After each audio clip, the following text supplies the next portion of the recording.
Where's everyone going? Bingo? You got a smoke? Got gum. Got something that might interest you. Don't come! Hasta luego. No thanks, bro. Your right hand comes off? Monsters.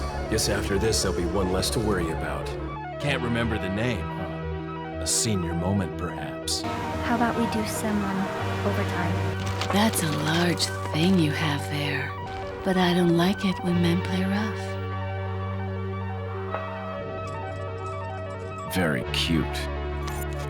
I can still distinctly remember many years ago walking through a Walmart with my dad and looking for a new PlayStation 2 game to play. We came across the new Pirates of the Caribbean game and decided to get it, but then I saw it. Resident Evil 4. I convinced my dad to get it for me, and I still have the copy of this game to this day. It was the first thing I played when we got home. That first playthrough felt visceral. I still can remember some of my first feelings of walking through the woods in the village and encountering the Ganados for the first time. I got stuck in the castle for that first playthrough and ended up putting the game down for months before my grandma bought it for me again on the Wii version, and I was able to finish it. Since then, I've played RE4 to get every secret, every out of bounds and glitch, and even did speedruns of it for a little bit. Resident Evil 4 is beyond a shadow of a doubt my favorite game I've ever played, and if this comes out at the right time, today is its 20th anniversary. So I just want to take a small look back at some of my favorite things and also just anything that makes Resident Evil 4 so special.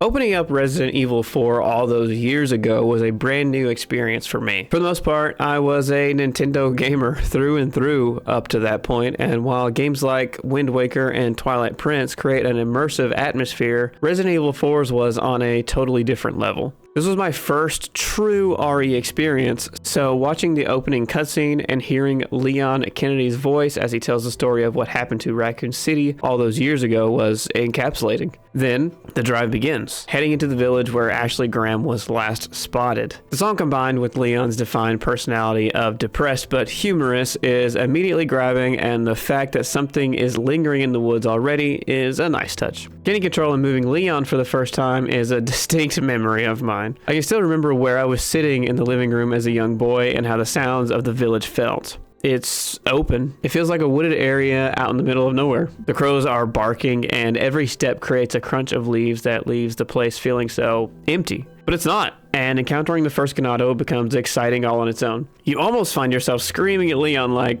duh dude, he didn't seem nice to begin with. Defeating one enemy only brings in more, and all of a sudden you feel trapped and surrounded with the only option to fly out the upstairs window and hope for the best. Of course, more enemies wait for you at the bottom, but just after, you'll find the most fortunate typewriter.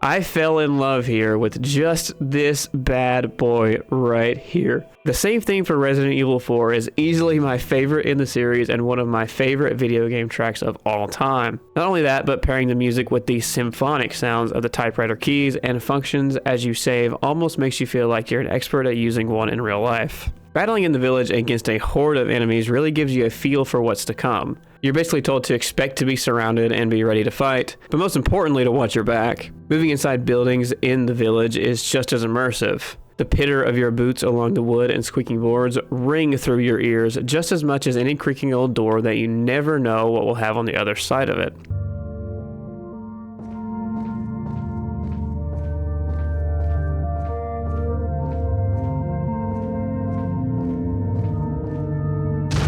The village doesn't always stay bright and sunny though. After an encounter on the local lake, Leon will collapse, which we'll cover more later in the story section of course, and time will pass to the darkness. Once the night falls, the village becomes infinitely more creepy and active. The sparking of torches as you walk by and the patter of any rain along with the breeze ruffling the trees is enough to make any sane person look twice. If you know enemies are in the area, you'll always have a sinking feeling and that one could be near if you don't pay enough attention. Encountering the big cheese really sets the stage for future major boss fights. Any boss fight will keep you on your toes with the tight rooms you have to fight in and the aggressiveness of most attacks. The castle is next, and while the overall aura remains ominous, the dynamic shifts to a marble flooring and echoing walls versus the village and its creaking floorboards and openness. The size of this capsule is absolutely massive with its 20-foot ceilings and all kinds of different rooms. It has its own prison, this room, and even has a full-fledged furnace filled with lava. It just feels very immersive, and even though it's so massive, it still somehow gives you that claustrophobic feeling at times. The game amps up to be a bit more actiony slowly through each section. I'm not sure how to describe it, but I feel like the Serenity track just somehow hits the hardest in the castle.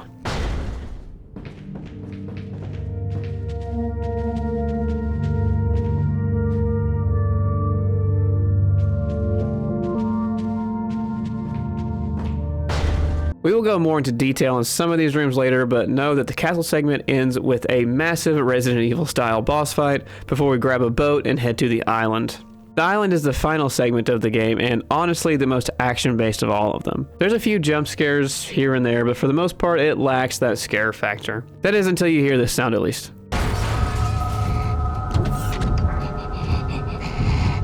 The island turns into somewhat of a boss rush as we chase down Ashley once and for all, scoring several different areas, including a long gantry room and old ruins. As I've played this game plenty of times, I have to say that there isn't really much that speaks to me on the island anymore. The coolest parts are undeniably the knife fight with Krauser or the encounter with you three for the first time. But after that initial encounter, they just feel like another cutscene. Hey, I couldn't just sit here and say everything was perfect, could I? Don't get me wrong, I still love it. I mean, I could say the Krauser cutscenes word for word when I was speedrunning this game. The final boss goes down with the famed special red rocket launcher, and we grab our cheeky jet ski keys to save the president's daughter. The Final Fantasy escape scene always has me on my toes as the island collapses more and more and the action music plays. But now that we've talked about the spine-chilling atmosphere a bit, let's get caught up on the actual story of the game as well as some of its gameplay.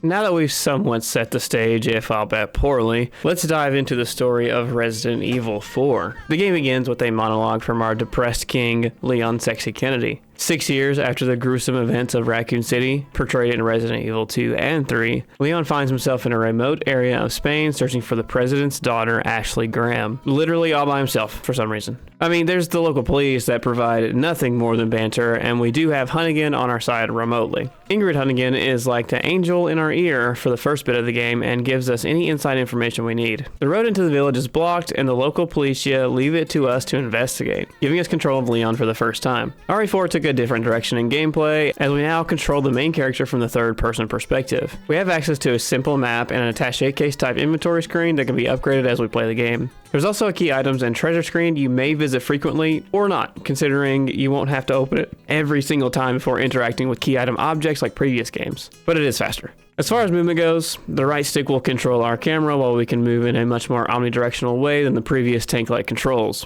Leon finally enters the first cabin in front of him and encounters his first villager. Leon politely asks if he has seen the lovely lady in the photo, but he's not as kind as it seems. Now, there still isn't any moving and shooting at the same time in this game, but I don't think it really takes away from the gameplay. If anything, I think it adds a level of strategy to get away from the enemies and an added layer of claustrophobia when surrounded. The local policia don't make it past this encounter, but that's okay, because we learned that Leon can jump out of windows like a highly trained badass. This is the kind of movement that I love from RE4. The ability to jump through the windows and use the environment to your advantage can make hordes of enemies seem so much more manageable. Or you can just hit every bear trap, like me. After learning the fate of at least one of his tour guides and surviving an onslaught of villagers, we, the player, get our first taste of Leon's humor.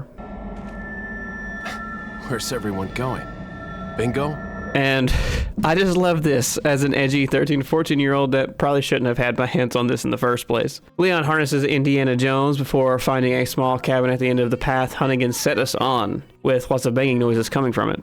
Inside is Luis Serra, an unknown passerby who just wants to smoke. But their first meeting is cut short by the entrance of the Big Cheese himself, Chief Torres Mendez. Waking up, Leon finds himself tied to his new friend Luis, who claims himself a police officer that has no idea about Ashley. Thankfully, Leon is quite the gymnast, so we're able to avoid certain execution before Luis runs off once again. Outside, Leon finds himself in a valley and encounters the iconic merchant for the first time. Throughout the entire game, the merchant increasingly sells more equipment and upgrades to help Leon throughout his adventure. But who is he? Where does he come from? These are questions that I've easily had on my first playthrough and couldn't truly answer for you after my 1000th. I'm just glad he's on our side.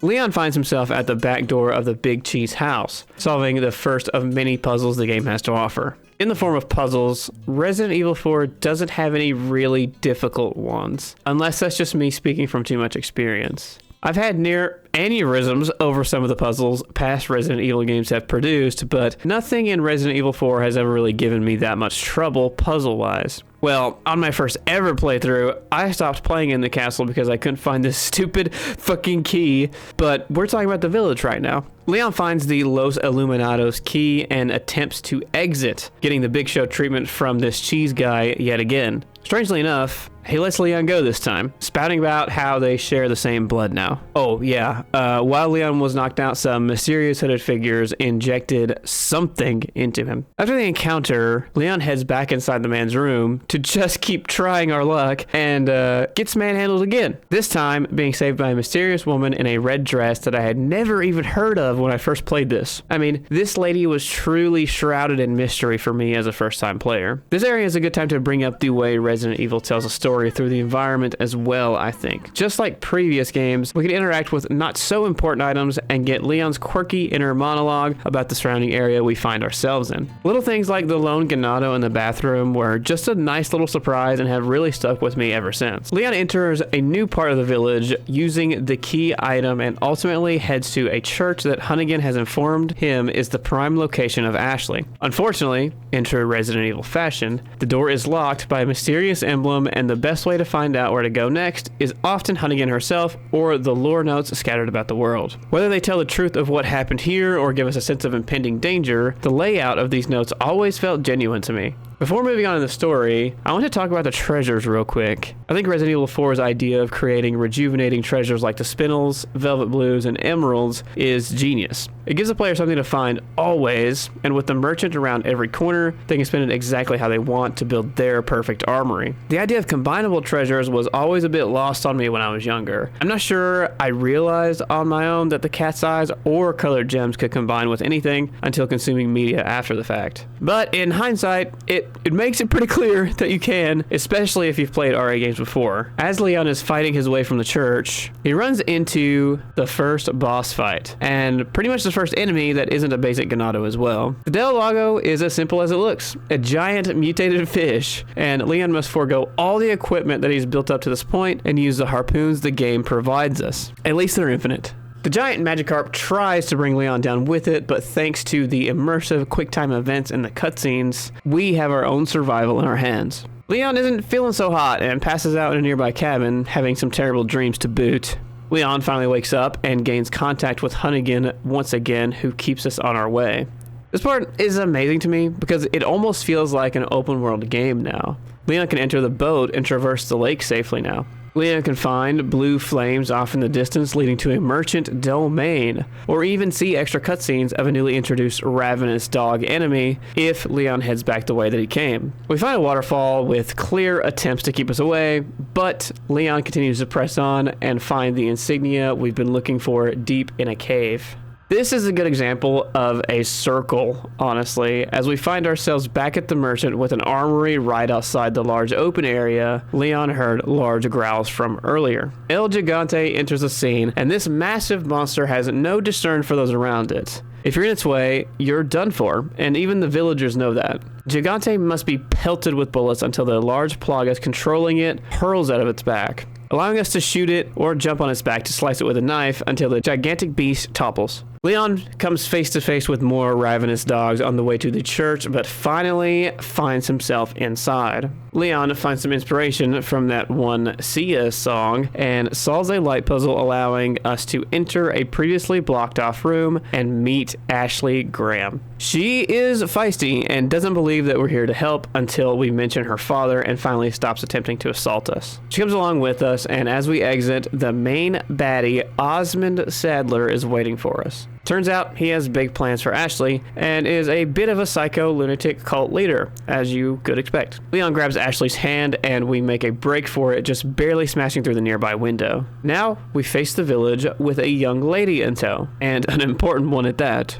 Ashley can be a bit of a nightmare to control sometimes, but she honestly isn't that bad if you can get good at it. She can be told to wait or follow us, and we can also hide her in nearby locations if necessary to fight through an area more safely. She can tend to get stuck on things though, and also just kind of get in the way. It's a slippery slope, I get it. We take Ashley to Hunnigan's new pickup zone for the helicopter just for her to lose transmission with it just as we arrive. Conveniently, an angry mob of villagers comes crashing in, and Luis appears to save the day from a nearby cabin. Luis and Ashley meet in a charming way, and Leon continues to question Luis's motives before the battle for the cabin begins. Luis takes off once again once the fighting is done, and we're left to select one of two paths, where I always take the Gigante path. On the other side, we find a massive door with a retina scanner, way too technological for this old village, and there's also a gondola that we can ride down to reach the lower levels of the area. Once again, we can encounter some interesting environmental storytelling that will all come full circle later, but for now we head to what the game knows as the torture room. Leon gets a sense of danger, so he has Ashley remain outside as he enters. Just moments after, the Big Cheese himself attacks again, and we must use QuickTime events to fight for our lives. He's not much for small talk, so Leon decides to converse in the form of fire. With the room in flames, the Cheese Man mutates into a grotesque, bug-like creature that somehow didn't give me a nightmare as a child. I'm sure it's not healthy, but this kind of thing was fascinating to me, and I was enthralled in the fight with the village's main baddie.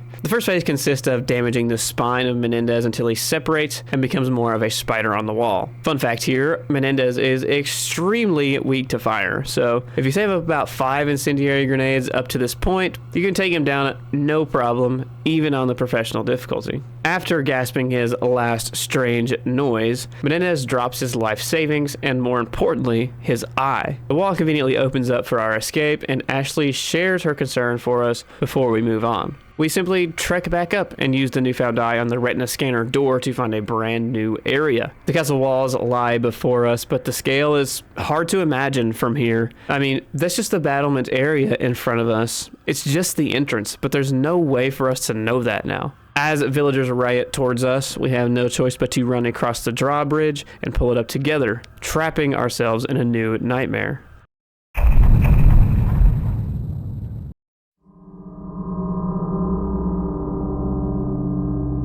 Entering the castle grounds, we have to fight through the battlements first and foremost. You really get a taste of Ashley and her movement here a lot of times. Just outside the very locked front door, we encounter Luis once again, who supposedly has quite a surprise for us. But it seems he's dropped it somewhere along the way and has to go get it. Ashley tries to run off with him, as if we aren't protecting her well enough, but Luis knows Leon is better with the ladies. Luis finally tells Leon he's simply helping because he feels better about himself, which should be good enough. After getting the key to the castle, we enter the massive entranceway, but it's not all quiet. The prettiest girl at the party shows up, and we have our second main enemy, Ramon Salazar, the 8th Castellan of this fine establishment. Ramon is merely 20 years old, but looks like he smoked a pack a day since about the age of 8. The Plaga has stunted his growth somewhat, so he has a left and right hand apprentice to protect him and do his bidding that remain cloaked for the time being. Leon and Salazar share witty banter, and we're left to go on our way. There's definitely an easily seen key here in a painting we used to encounter the Garrador. The Garrador is completely blind and brings a new type of stratagem to playing. If we walk, we can simply sneak up on the Garrador every time. Waterhall. I have to say this room with the upside down statues always caught my eye when I played it the first time. It's just beautiful and unique architecture. So is this trap Ashley runs herself into after having a bratty moment with Leon and coughing up some blood. Something is clearly wrong with the both of us, and now the castle has taken Ashley just as soon as we found her. Get used to that. I like that the developers designed these times away from Ashley into the story. It's almost like they knew to some degree that some of these areas of the game were too much to have both characters and built the story perfectly around that. I mean, imagine toting around Ashley the first time you see this guy. Say hello to the Novistadors, what somehow wasn't part of my lifelong nightmares after this. These enemies can turn invisible and melt your face off. Sick. I honestly can't tell you how much this pendulum room stressed me out the first time I played, and honestly still every time after. We work our way to a maze that is Salazar's personal garden. Oh, at this point our radio contact with Hunnigan has been completely hacked, and we're having cutesy little one-on-ones with Ramon as he vaguely threatens Leon, and Leon just is Leon back. This maze is a lot less stressful than I remember it being looking back, but the real gem is meeting the woman in the red dress at the end. For me, this was the first encounter I ever had with Ada Wong aside from that short clip in the village, and it could not have been cooler. I mean, growing up, I was always real big on examining and studying the backs of game cases, and not only was she there, she ends up being playable. More on that later. This cutscene was probably my first ever clear understanding of sexual tension, and just like that, the lovely lady is gone. We find Luis again, or more like Luis finds us, with some pills that will suppress the plaga growing inside us. But unfortunately, there's something following behind him. A hentai monster protrudes through Luis, and we're left with nothing but another donut and some pills. This is our first sneak peek at the power of Osmond Sadler, and honestly, I remember this event being somewhat underwhelming. Maybe I was just obsessed with the fact that I was making progress in general, but I didn't really find the connection with Luis until much later and many more playthroughs. The remake really built the connection with Luis Serra a lot better, and while I liked him as a character, I just didn't really see why Leon was reacting the way he did in the original, and probably only felt the emotion of the loss through him. Leon finds Ashley, at least, but the fact that they are separated remains the same, and so brings the Ashley section. Ashley moves just like Leon, but is equipped with nothing but the ability to pull a flashlight out of thin air.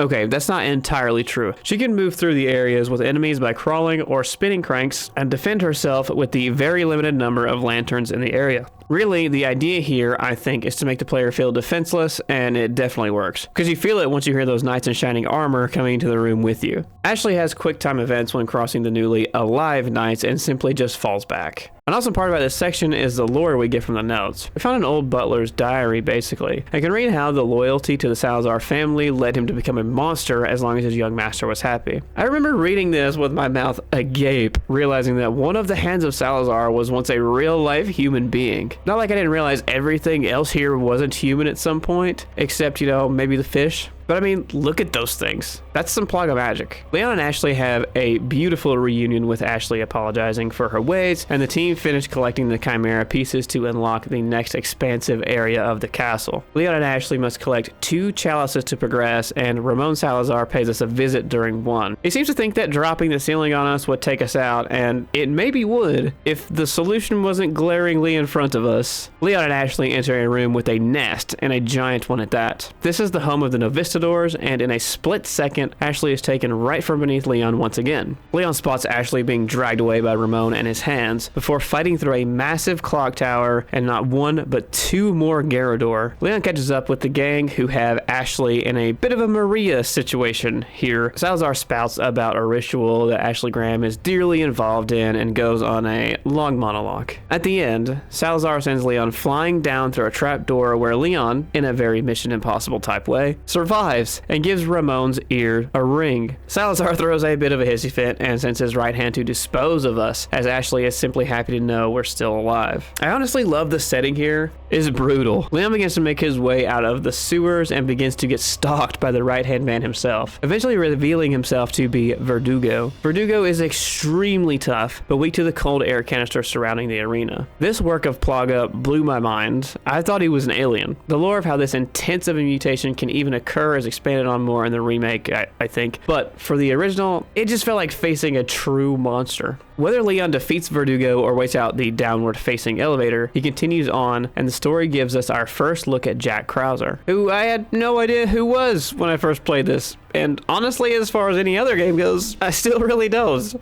Leon enters the trenches here, basically, and has to fight his way back up to Ashley, quite literally. Leon travels through a mine where the Plaga was initially found, fights a dual battle of Gigante, and braves ancient ruins before hopping on a minecart to almost fall to his death. Leon finds the symbol needed to progress forward, and the looming final battle of the castle begins. Like many, I've always loved the Salazar statue room. Even as a kid, I knew just how funny it was for a little man to have such a big ego in this sense. I mean, we all know he built this to compensate. The statue comes to life, and Leon has to run for his life as the building collapses. The statue crashes through the wall as soon as you think you're safe, and Leon has to action jump one more time before encountering Ramon himself once again. Ramon's other hand tries to take out Leon, but Leon responds with the utmost precision into the fragile little Salazar's hand. Once again, a scene I absolutely loved for the first time. There was something so validating about seeing that little man who taunted me for this entire area cower. Leon has to fight up a gruesome elevator full of the castle's strongest and most trusted enemies before making it to the top and entering the ritual grounds. By the time we get there, Salazar tells Leon that we're too late and the ritual has been completed already. Then he proceeds to get eaten by his large hentai-like Plaga wall long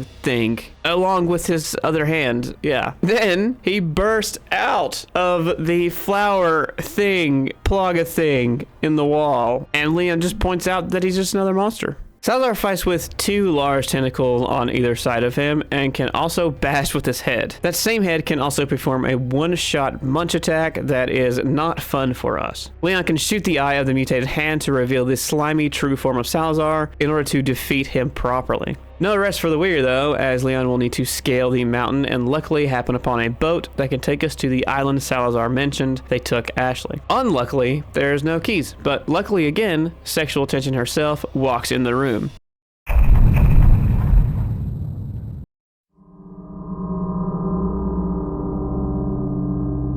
Leon and Ada traverse the waters like pirates as they have a long-awaited conversation.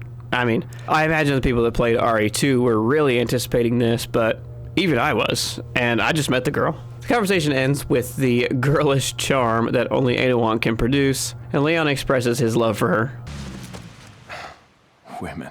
On the island, Sadler himself has now hacked into our very easy to hack government radios and will be the subject of Leon's banter for the remainder of the game. I should note, I'm happy that I played this on the PS2 for the first time because this game was actually so large that it took 2 GameCube discs with disc 2 entirely dedicated to the island. I just feel like that kind of thing would make a new game plus and speedrunning and whatnot a nightmare. The island is teeming with war-torn ganados that are armed with stun rods and new shields, miniguns, literally, and rocket launchers. Sweet. I'm not sure how to explain it, but it feels like Resident Evil 4 did this right for the most part. The slow build-up in enemies just felt more natural than something like Resident Evil 5, where all of a sudden all the enemies have AK-47s and use them abusively. Of course, there are some seething moments in Resident Evil 4 still, but it actually felt more like a final stand. Like the threat against the world somehow legit felt fear against one dude with long hair and depression. That all being said, this area somehow also has the scariest enemies by far. The Regenerator is an inhuman experiment with the Plaga that can, well, regenerate. For the most part. They have Plaga inside of them that Leon must find a specifically designed thermal scope to detect and therein defeat these enemies. Leon does come across a security system with Ashley somewhere on the other side in a prison cell. I've always thought this part was so sketchy. Like, for one, what were they going to do to her at first, right? And for two, how on earth would they know Leon was watching in that exact moment? And if they didn't, then what did they do to that poor girl after covering the camera? It's just hard for me to imagine the Plaga having a high sex drive, but I don't know. Maybe Capcom wanted to set up a sequel set back in America. Leon continues to fight through the research labs until he encounters the next roadblock, the Iron Maiden. The Iron Maiden is simply a spiky regenerator. They do a lot more damage, and the real stick is that they have a Plaga located in the small of their back that makes them significantly harder to kill, unless you just make it flop like a fish over a windowsill. Leon gains the key card to Ashley's cell, but outside, Leon can find a tower with an elevator leading up. This part can be completely skipped over to the non-exploring type player. Leon has a cutscene where he attempts to get out to the world using the radio system found in the tower. It seems like it was purely just worth a shot at first, but it really clears up some possibilities later. Or maybe we can just thank Hunnigan for that later. I don't know. Leon rescues Ashley from her capture, and they have a loving moment before once again continuing their escape together. Leon has perhaps his sassiest moment of the game, and definitely my girlfriend's favorite part. No way, Leon. Way. For some reason, Leon thinks it's a good idea to let Ashley drive a legitimate bulldozer as we make our escape, and, well, that ends up going as well as we should expect it. Sadler confronts the duo once again after the crash, and this time uses mind control Plaga powers to force Ashley to separate from us again. He can also stop Leon from moving forward while they're in the same room, but fortunately, Leon uses his quick wit to throw a tracking device on Sadler's cloak. Basically, the Plaga inside Leon and Ashley have hatched by now and are slowly taking over Leon and Ashley. Sadler's master plan is actually to implant Ashley with the Plaga and then return her to her father, wreaking absolute havoc on democracy and eventually taking over the world. Just wanted to get that part out there because I don't remember exactly when he says it, and I'm writing the script purely out of love and my unreasonable amount of knowledge for the game. As Leon continues, the camera pans to another scene where the mysterious Beanie Man and the sexual tension lady are having a chat that I think is meant to confuse the player. How could Ada be working with that one guy from one cutscene earlier? Leon enters a large gantry-filled area and can't help but feel he's being watched. Moments after, a figure strikes at Leon and we get to see why his middle name is Sexy.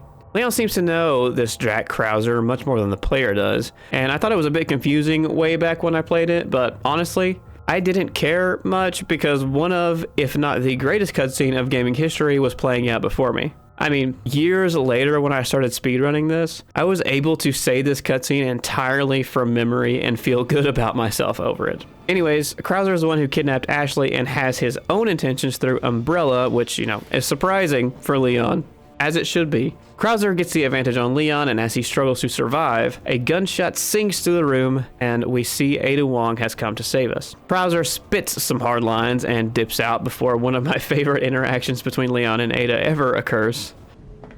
You knew each other? More or less. Maybe it's about time you told me the reason why you're here. Maybe some other time. Sadler gives Leon a ring and only wants to talk about his pet, It, and Leon is just not having it. Lasers.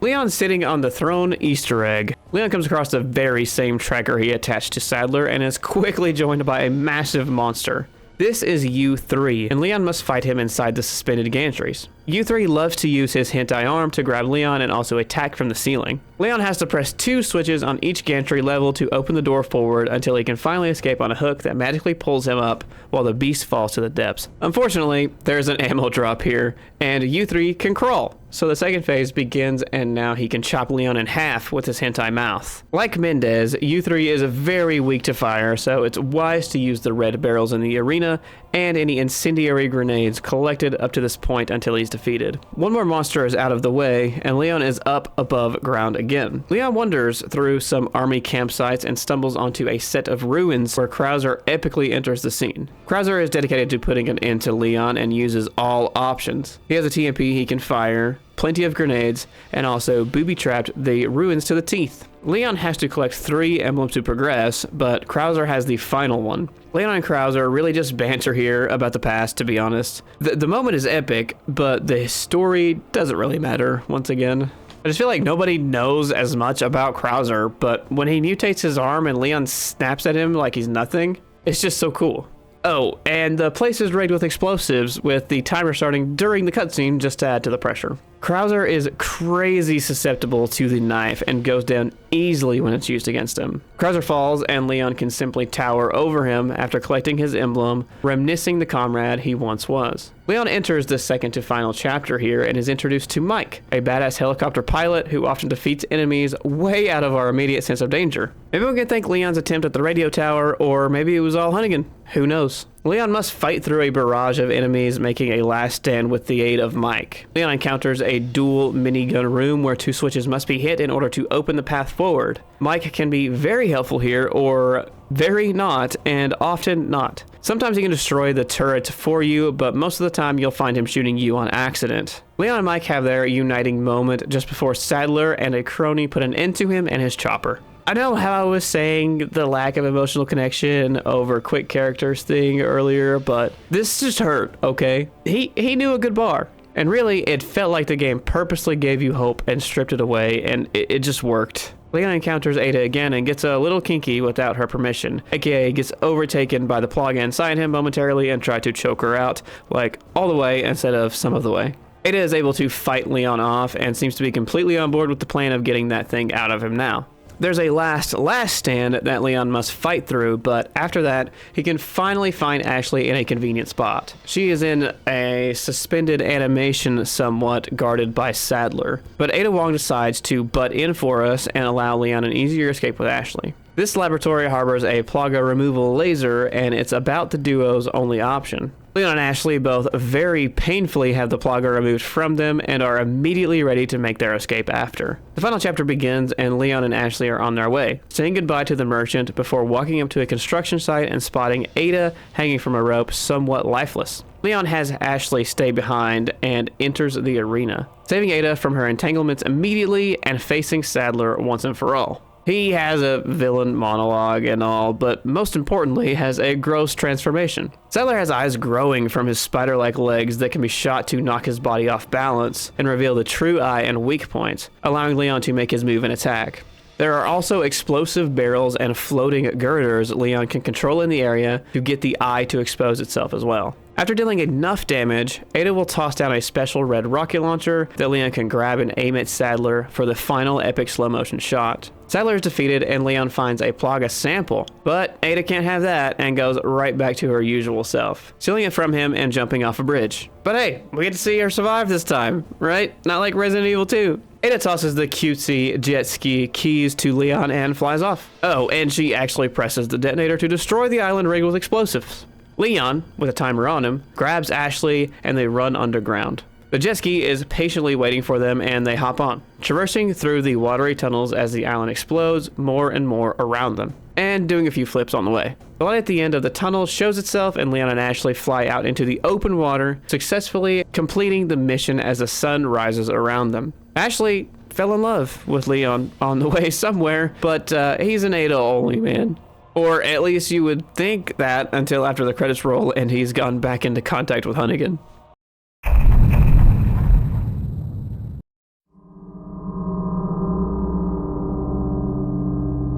Now after finishing, like many Resident Evil games, we're enticed with extras. First of all, completing the main game on normal difficulty will reward us with the ability to purchase new weapons from the merchant, such as the famed Infinite Rocket Launcher and Matilda pistol. This will also unlock the professional difficulty for play, as well as the Separate Ways, Assignment Ada, and Mercenaries game mode. And of course, the New Round, or put simply, New Game Plus, where the player can start a brand new file with all their saved equipment and items, as well as a fully stocked merchant from the start. One thing I do want to point out is that the default title screen when starting a new game on a brand new copy is simply Leon and Ashley, but once you beat it at least once, it changes to a panoramic view of the village that the player can actually control with the analog sticks if you didn't know. I've always liked this mechanic in Resident Evil games, and it happens in the remakes similarly as well. I just wish that you could alternate between the screens almost as if they were unlockables. Another fan favorite niche that unlocks after simply completing the game is a costume unlock. Just a simple thing where you can start your new round with a new face as an RPD cop and a well-dressed young lady. The only downside here is the costumes don't carry over into the cutscenes of the game, which is somewhat a tragedy. Because beating the game on professional difficulty will unlock the PRL 412, aka Plaga Removal Laser, and another set of costumes. Leon will don a Mafia suit with unique actions, and Ashley will become Alphonse Elric, and essentially become immune to enemies and Leon's back. The PRL 412 is basically that laser thing from the end of the game jam-packed into a weapon, and it completely steamrolls literally anything you might come across. Anyways, my point is, seeing Mafia Leon in these cutscenes would just be so charming, and the remake did fix that for us. After the main game, there is still much to explore as we enter the Separate Ways game mode. In Separate Ways, we play as Ada Wong herself and traverse the main areas of the game in somewhat of a parallel line of Leon through a short 5-chapter story. Ada is seemingly collaborating with Albert Wesker for whatever reason and finds herself in the same village in Spain as her lover, Leon Sexy Kennedy. She finds her lover in a bit of a turmoil and works to save him. Turns out the reason the bell rang and everyone went to bingo in the first place was because of Ada. Now, the plan is to meet with Luis Serra, who, by the way, was never a cop and is actually a Plagas researcher who turned good. As Ada comes up on his last known location, she sees her target Luis as well as her lover Leon being carried away by the big cheese even after all that work. Unfortunately, the lights go out for Ada as well, and she wakes up at a suspicious looking altar getting ready to be sacrificed. She has some beautiful butterfly kicks though, like any RE character should, and survives, making her way to the back end of the cabin fight to run into Luis just as he is leaving Leon. I should also mention that in Chapter 1, Ada makes her way back to the Big Cheese's cabin, and we get to see that iconic scene where she saves Leon from being choked out. Ada doesn't quite receive her package yet, and the 3rd chapter finds her in the castle. The only one that does at that. Ada must traverse the same maze as Leon, and did I mention she gets an explosive crossbow? Because she gets an explosive crossbow. Ada encounters Leon in a similar scene from the main game. Just after, Ada encounters Leon yet again in another tough spot, but knows that she cannot be seen, so he's on his own this time. Turns out Ada was watching Leon and Luis embrace as he died from afar the entire time and is, as per her character, much more concerned about Sadler now having her target. Ada moves to the island with Leon, as we know, an abandoned ship just before arriving. Ada's goal is simple, and that is to collect the Plagas sample. Ada will encounter Krauser on several occasions to include a fight where, once again, the knife is the way to go. Ada saves Leon as he is saving Ashley and must face her final battle, but not her final moment, an unmutated Sadler. Sadler in this form is surprisingly fast, but still shows his weak mouth eye in order for Ada to stab it. The gist of this fight is to just always be ready to perform a quick time event, honestly. Ada seemingly defeats the crazed cult leader, but is knocked out from behind and carried to the endgame where Leon finds her. Leon saves Ada in a very suave manner, and now Ada must traverse through the many gantries of the construction site to reach the special red rocket launcher that she hands Leon in the end of the game. Ada gets her Plaga sample by betraying Leon and flies off, ending Separate Ways. I will say I loved playing Separate Ways the first time. I just loved being behind a new character in the game I loved, and that she had more movement abilities like the grappling hook and unique combat actions and weapons. Then they remade it, and I realized everything I was missing in the Separate Ways experience. But that's not what we're here to talk about. We'll talk about that in, 2044, I guess. Completing Separate Ways will unlock the Chicago typewriter in the main game, a Tommy gun that has insane firepower and infinite ammo. Like most extra weapons though, it comes at a hefty price of 1 million pesetas. I always found collecting the money for the things we already earned kind of tragic in this sense. I mean, I didn't mind it really because I loved playing the game and wanted to play it over and over until I could accumulate the cash. But at the same time, why would we get the PRL 412 for free if not the others? I guess you can't put a price on replayability. You definitely can't put a price on Mafia Leon getting a drum mag and the ability to emote. Moving on with more Ada experiences, we have Assignment Ada. Assignment Ada is a very short one-sitting experience where we take on the Femme Fatale once again. This time, we're equipped in combat gear appropriately and must simply traverse the island collecting 5 Plaga samples. It's very similar to things like the special missions added in Resident Evil 2 Remake and can be played over and over easily for faster times and whatnot. There's no real story attached. I mean, you randomly fight Krauser after he mutated somehow and fight through hordes of enemies in areas reminiscent of the main game. But once it's done, that's about it. Oh, once you complete it, you'll unlock the Chicago typewriter for use in the Separate Ways game mode. That you'll once again have to play through several more times to be able to afford. The final unlocked game mode is the Mercenaries mode. This is a somewhat battle royale that has become quite popular in the series over time. I mean, they made a 3DS game just for it. The gist is you select a character and can be thrown into a map related to the game with the goal of not only surviving, but collecting as much of a high score as possible before the time runs out. When I was younger, I had really zero interest in this game aside from watching YouTube videos on it, mostly because I was awful at it. For Resident Evil 4, you can play as Leon, Ada, Krauser, Wesker, and Hunk across 4 increasingly harder stages with some new added enemies. If you have the willpower, you can achieve an S rank on each stage with each character to unlock the coveted hand cannon. I still to this day have never unlocked the hand cannon in RE4. Granted, since then I have become somewhat better at the game mode, and that's mostly because I got really attached to getting a lightsaber in Resident Evil Village, and that version of Mercenaries is way more cut and dry than previous editions. Fortunately, my brain is fully developed now according to science, and I can play the older games a bit better, but I still can't do it for much longer than an hour or two before I need a break. Beating the game also unlocks a movie viewer mode where we can watch all the cutscenes from the game. These days I don't find those as cool, but back then I thought the ability to turn my now favorite game into a movie was ingenious.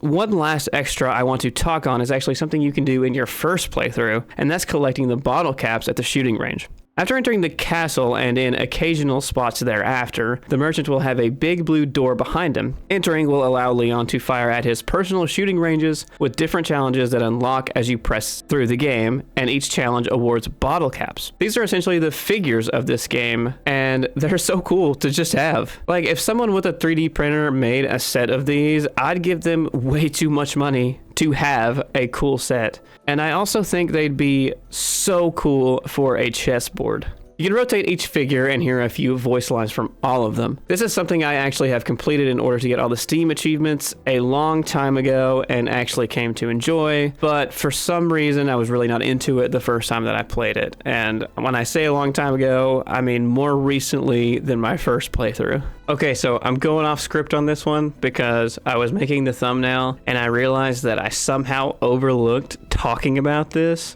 but this is one of my favorite things about the game, and that is the end screens of the chapters. These things are so beautiful. I mean, I was doing research trying to get pictures for the thumbnail, and then I was like, oh, this looks perfect. And then the Google search pulled up all these beautiful end screens, and I remember being younger, seeing the end of chapter 1-1 or the end of chapter 2-3 or 3-4, any of those, and they're all just so beautiful. Like, they've got this beautiful picture in the background. They apply this filter that makes it look very dark and very Resident Evil, and edgy young me really liked that, and not as edgy but still edgy 27-year-old me still really likes it, and it extends to separate ways too, so win-win. Okay, just one more segment left, I promise. For just a small moment, I really want to talk about what may be the most impactful things that came from Resident Evil 4 for me, and that is the glitches. Resident Evil 4 is pretty much the first time I can remember having any interest in breaking a game to find its inner secrets. And while RE4 is put together very well, actually, the things you can do are actually so easy to pull off. It all often starts with the striker shotgun, but not always. With the shotgun equipped, if you raise it and open the inventory before the red laser sight can appear, and then switch to another weapon or throwable, Leon will now have 1.5 times movement speed and just zoom, activating the Ditman glitch. This is super easy to do, and anyone can try this in order to just zoom around through the rooms of the game. This glitch, however, absolutely breaks the game in so many places, and sometimes you don't even need it. Now, some of these will be reliant on versions, and more specifically whether the version is 30 or 60 FPS. But just in the first chapter of the game, we can hop a fence in the farm in just the right way to get out of bounds and find a secret dev pocket of items. We can do the same in the merchants area after the Del Lago fight by jumping off the top at a right angle to find even more dev disposed items under the map. We can skip the waterfall in some versions entirely by jumping from the watchtower and walking right through the map. Some of my personal favorites are in the castle area, specifically when underground. At the Twin Gigante fight, instead of wasting any ammo or anything, Leon can use the Ditman glitch to speed to the zipline and head down, then go back up and actually beat the zipline back before it reaches its original destination and use it again. This starts the zip line where it is in the return trip and allows Leon to head straight through the wall and walk right around these two gigantes. A revolutionary use of Ditman is at the minecart section. Leon can use the glitch here to push himself out of bounds and then walk down the entire rail track to the end of the segment, saving all kinds of stops along the way. And you can actually do this without Ditman. I'm just not very good at it. Oh, and it's just so cool to see the entire segment from the outside. I mean, it's really precise and hard, but Leon can even skip the Salazar boss fight entirely by just floating in the air and walking right through him. I used this strategy in one of my videos, and I've been using a lot of footage from my videos because I wanted this to be kind of like a culminating moment. On the island, Leon can also skip the first section by clipping through the wall at the start of the area and abusing the QuickTime events to return inbounds. But the best just might be the application at the very end of the game, where you can apply Ditman just before using the key on the jet ski and simply ride away without it. So, I just spent probably close to an hour, if not more, completely glazing Resident Evil 4, or however the kids say it these days, and I'm not for a second sorry about it. While it has its quirks, I truly think that Resident Evil 4 is one of the closest to perfect gaming experiences out there, and by far my favorite game. I mean, for the longest time, I couldn't decide if it was this or The Legend of Zelda The Wind Waker to take the whole spot, and there's a lot of factors into that, but I decided to go with Resident Evil 4 after I did some speed running of it because I realized I could never get that kind of replayability out of Wind Waker. And then randomizers came out, but that's besides the point, okay? RE4 has randomizers too. I realized that if I could put countless hours into it like I did, not only when I was younger, but 20 years after its release as well, then it has to be something truly special to me. Anyway, let me know if you like these essay-type videos-ish. I've always wanted to do some on this channel for things like Majora's Mask or the Vampire Mansion and Conker's Bad Fur Day. If you do like this, you might also like my channel Gameplay Librarian, where the series An Almost Complete Guide will follow a pretty similar format with some more detail. The first video on that channel will be about Black Myth Wukong. If you like cooking, check out Cooking with Jeeps _. The first video there will be the start of a series called Murderous Meals, where we cook infamous serial killers' final meals and just chat about them like a podcast almost. The first video there will be about Ted Bundy, and hopefully both channels will have some content on them soon. Don't worry, this channel is still by far my main focus. Thanks for listening to me yap about Resident Evil 4 for way too long. Happy 20 years, and like and subscribe if you haven't already, and if you enjoyed it, you know. Follow me on Twitch. Thanks for watching. Bye.